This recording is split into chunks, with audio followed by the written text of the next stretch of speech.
Sound take 7 action. Bharat के संविधान के आर्टिकल 15(2) में जाति के आधार पर, धर्म के आधार पर, भाषा के आधार पर, जन्म के आधार पर विभेद नहीं किया जा सकता, इसलिए आरक्षण नहीं दिया जा सकता क्योंकि यह मूल अधिकार है। पंडित नेहरू एक पहला संशोधन, सबसे पहला संवैधानिक संशोधन लेकर आए 15(4) का, और हमने आरक्षण की प्रथा को प्रारंभ किया। आज मुझे दुख हुआ कि मेरे देश के प्रधानमंत्री जी विजयदशमी के दिन ये कहते हैं भगवान राम को साक्षी मानकर कि भेदभाव किया जा रहा है। अरे प्रधानमंत्री जी, ये जातिगत जनगणना उस केवट की नाव की तरह है जिसको आप स्वीकृति तो दीजिए, सारे के सारे अंतिम पंक्ति में खड़े हुए लोग भवसागर के पार हो जाएंगे। शबरी के झूठे बेर की तरह है, आप एक बार उसका स्वाद चखने की कोशिश तो कीजिए प्रधानमंत्री जी। मूर्छा में जो आपने अंतिम पंक्ति में पिछड़ों का न्याय 9 वर्षों से डाल दिया, उसके लिए संजीवनी का काम करेगा। आप ये बड़ी अच्छी बात कही आपने। शपथ पत्र दिया था महाराष्ट्र बनाम यूनियन ऑफ इंडिया के केस में, आपने कह दिया कि हम जातिगत जनगणना के पक्ष में नहीं है सुप्रीम कोर्ट में शपथ पत्र देकर, और यह कहा कि 7 शेड्यूल की एंट्री 69 जो केंद्र की सूची है उसमें आर्टिकल 246 के तहत कानून बनाने का अधिकार केंद्र का है, राज्य को इसमें हस्तक्षेप नहीं करना चाहिए। कांग्रेस पार्टी और सभी दलों ने मिलकर जो जातिगत जनगणना 2011 में कराई थी, जिसकी हजारों एक्सेल शीट 2014 में रजिस्ट्रार जनरल सेंसस को दी, आपने उस शपथ पत्र में लिखा और कहा कि उसके लिए हमने एक अरविंद पनागरिया की कमेटी बनाई थी जो उपाध्यक्ष थे नीति आयोग के। उसी शपथ पत्र में आप लिखते हैं कि उस कमेटी के ना तो मेंबर बनाए, ना कभी उसकी मीटिंग आपने होने दी। 4 साल से आपने जनगणना रोक कर रखी है, सिर्फ इसलिए कि इस चुनाव तक आप जातिगत जनगणना का न्याय समाज के अंतिम पंक्ति को नहीं देना चाहते प्रधानमंत्री जी। अब आप कुछ भी बोलो, ये नहीं सुनने वाला। पूछिए ना अजीत पवार से, बाहर करिए फिर। वो महाराष्ट्र में ये प्रश्न खड़ा कर रहे हैं कि जातिगत जनगणना होनी चाहिए। उत्तर प्रदेश में आपकी सहयोगी अनुप्रिया पटेल ये प्रश्न खड़ा कर रही है कि जातिगत जनगणना होनी चाहिए। तो फिर दरकिनार कर दीजिए ऐसे लोगों को जो आपकी भावनाओं के खिलाफ बात करते हैं प्रधानमंत्री।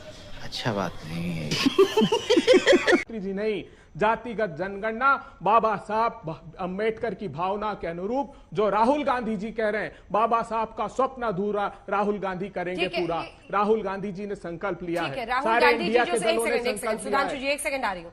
राहुल गांधी जी जो सपना पूरा करेंगे बाबा साहब का, उसमें एंड गोल क्या है? जाति जनगणना तो आपको स्टैटिस्टिक्स देगा, नंबर देगा, आप उसके आधार पर क्या करेंगे? क्या आप आरक्षण बढ़ाएंगे? उस पर स्पष्टता लाइए कि करेंगे क्या, एंड गोल क्या है?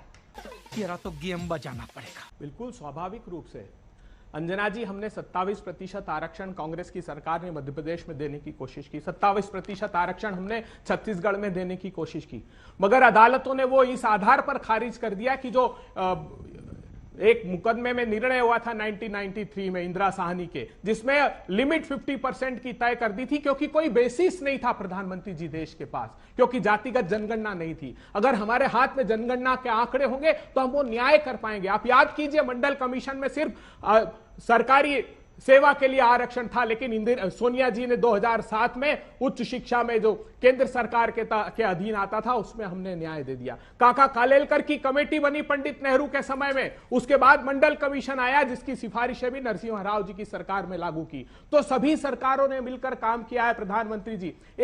You are right, bro. एक बार संगमत हो जाइए, राहुल जी के स्वर में स्वर मिला दीजिए। एक अंतिम अवसर हम इन सब लोगों को न्याय का इनको मिलना चाहिए। देश ने जो तरक्की की है आजादी के बाद, वो समाज के अंतिम पंक्ति में खड़े हुए लोगों को न्याय मिलने के बाद ही की है प्रधानमंत्री जी। इंडिया जो काका कालेलकर कमेटी है, उसमें जो एकमात्र ओबीसी के सदस्य थे शिवदयाल चौरसिया, उनका 89 पेजेस का डिसेंट था। उन्होंने कहा कि ये जो आरक्षण का आधार है, ये आर्थिक आधार नहीं हो सकता, जातियों के साथ अन्याय हुआ है। इंदिरा गांधी ने 2 बार मंडल कमीशन को 2 बार एक्सटेंशन दिया, और मंडल कमीशन अंततः नरसिम्हा राव जी की समिति ने की सरकार ने लागू किया है। कहां हैं आप? सिर्फ आरोप लगाना बंद कीजिए, न्याय कीजिए उस अंतिम पंक्ति में लोग। देश संकट में है। अंजना जी, आपने लंबी फहरिस्त कर दी सवालों की। मेरे विद्वान मित्र सुधांशु जी ने अपनी पार्टी का व्यू पॉइंट रखा। मैं सुधांशु जी बहुत निरंतरता के साथ प्रधानमंत्री के कल के वक्तव्य से निराश हुआ। प्रधानमंत्री दर्जनों अवसरों पर कह चुके हैं कि मुझे गर्व है कि मैं पिछड़ी जाति का। बिहार में, आरा में भी और मुजफ्फरपुर की सभाओं में उनका वक्तव्य है, चूंकि आप रोज पढ़ते हो और ज़्यादा पढ़ते हो मुझसे भी, इसलिए रिफ्यूट नहीं करेंगे कि वो दिन चले गए जब भारतीय जनता पार्टी एक या दो जातियों की पार्टी हुआ करती थी। अब ये पिछड़ों की है, अति पिछड़ों की है, दलितों की है, महादलितों की है। आप जैसे विद्वान प्रवक्ता रोज अपने वक्तों में कहते हैं कि 27 मिनिस्टर हमने पिछड़ी जाति के बनाए हैं। आप अपने वक्तों में रोज कहते हैं 85 या 87 MP हमारे पिछड़ी जाति के हैं। तो जब आप अपने को गौरवान्वित करने के लिए और राइट साबित करने के लिए अपने को पिछड़ा भी बताते हो, अति पिछड़ा भी बताते हो, तब ये बहस गौण हो जाती है। और जब हम कहते हैं तब हम जातिवादी हो जाते हैं। अंजना जी, कल 2 वक्तव्य आए, एक प्रधानमंत्री का और एक सुप्रीम कोर्ट के चीफ जस्टिस का। मैं वो भी पढ़ के सुना दूं। अच्छी तरह सुनिए, धमाका है ये। चंद्रचूड़ जी ने कहा है कि पूरे इतिहास में हाशिए पर रहे सामाजिक समूहों को भयानक एवं गंभीर गलतियों का सामना करना पड़ा है। उन्होंने कहा कि भारत में जातिगत असमानताएं पिछड़ी जातियों के लाखों लोगों को प्रभावित कर रही हैं।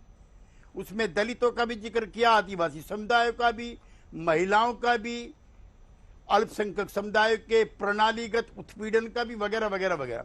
अब मैं इस पर आता हूं कि 1931 में जब जातिगत जनगणना हुई थी, सुधांशु जी आपसे मुझे अपनी बात कहने में संकोच नहीं होता क्योंकि आप सारी चीज पढ़ के आते हो। उस समय जातिगत जो एटमॉस्फेयर था, जो कास्ट सिस्टम था, जो फ्यूडलिज्म था, इतना स्ट्रॉन्ग था, लोग अपनी जात छिपाते थे। दलित हों, पिछड़े हों, आदिवासी हों और वंचित समाज के लोग हों।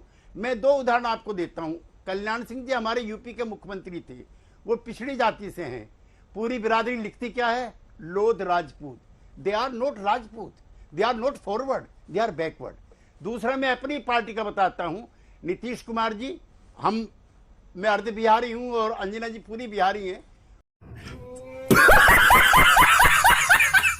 वो कुर्मी समुदाय से आते हैं। आपका राजनीतिक क्षेत्र रहा है, मैं मिर्जापुर में कई जगह गया हूं, कुर्मी क्षत्रिय सभाएं बनी हुई हैं। कुर्मी क्षत्रिय नहीं है, लेकिन 1931 में जो जातिगत ढांचा था सामंतवाद का, जात छिपाते थे। कोई वर्मा लिख देता था, कोई शर्मा लिख देता था। लिहाजा जो अमृत काल है उसमें सभी वंचित समाज के ग्रुपों को, वर्गों को जानने का अधिकार है कि उनका कैसे कितना विकास हुआ है। एक दूसरा, दलितों का जो आरक्षण है वो जाति के आधार पर हुआ, नौकरी उनकी जाति के आधार पर लगी और ये सही है, मैं इसे कहने में संकोच नहीं है। आप भी और हमारे मित्र कांग्रेस वाले भी, वीपी सिंह जी की सरकार जब गई थी, मैं सांसद था, तो कांग्रेस पार्टी ने भी हमें हराया था और आपने भी हमें हराया था, ये नोट कर लीजिए।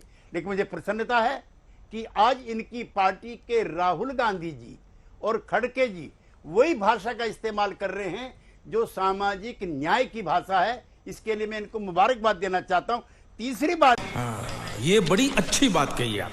ये है मेरे सवाल का भी और जवाब जो महत्वपूर्ण बात है, कर्पूरी ठाकुर जी, मैं उस पर भी आ रहा हूं, लेकिन बड़ा लंबा सवाल आपने कर दिया ना। अब मैं अपने मित्र से पूछना चाहता हूं कि भाई हम तो आपके विरोधी हैं, जातिवादी हैं। 3 मंत्री हैं आपके मंत्रिमंडल में, पशुपतिनाथ पारस, अनुप्रिया पटेल और रामदास अठावले। ये जातिवादी हैं या समन्वयवादी हैं? इनके बारे में बता दीजिए। ये तीनों जातिगत जनगणना की मांग कर रहे हैं। और सुधांशु जी, आपकी पार्टी को छोड़ करके